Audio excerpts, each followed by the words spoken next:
is it worth anything? Today, we're talking about wildlife mounts, taxidermy. And before some of you get all up in arms, I'm just talking about things I find in people's homes and whether it has resale value or not. So this is not an ethical debate over, having stuffed animals in your house. And on that note, I don't know how many of you remember, there was a movie in the mid-1980s called Harry and the Hendersons.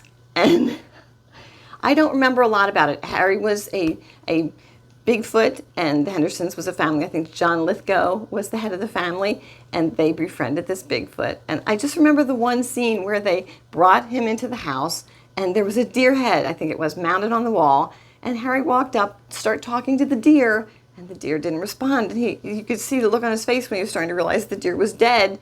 And he actually walked around a corner, down the hallway to see where the rest of the deer was. I don't remember anything else about that movie, but I remember that one scene after all these years. So, taxidermy, how about a little bit of a history? So first of all, in the 16th and 18th centuries, Europeans started to stuff exotic animals, and they kept them in cabinets of curiosities.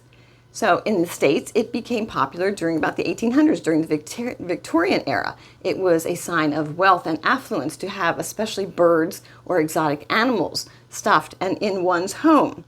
So of course, I grew up with hunters. My dad was a hunter. My mom would not have allowed him to have a mount in the house, but down the basement there were, things with antlers and things like that on.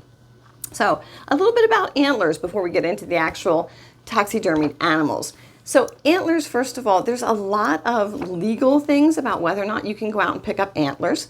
The reason you don't find a lot of them when you walk is because antlers are made out of bone. And a lot of small animals, especially possum, fox, mice, will chew on that and will eat the bones. So it's very hard to find the antlers. But in some places, some states, it is illegal to pick up the antlers.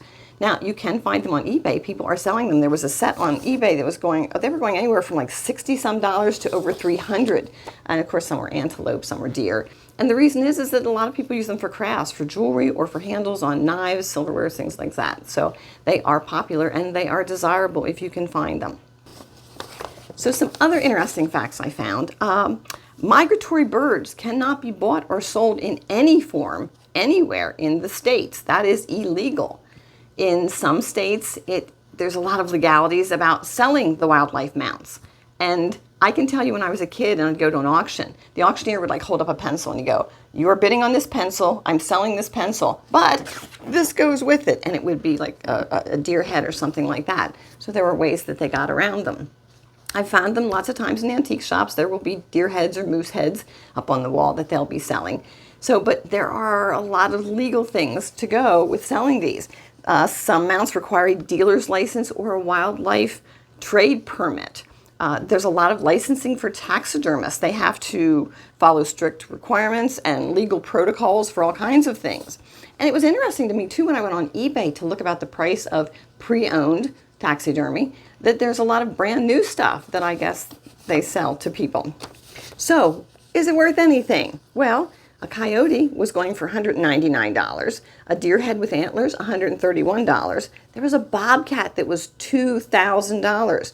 So, and these are all pre-owned ones. As I said, there are also brand new ones available. So are they worth anything? Yes, they are. People do collect them for various different reasons. So, interesting facts we have today.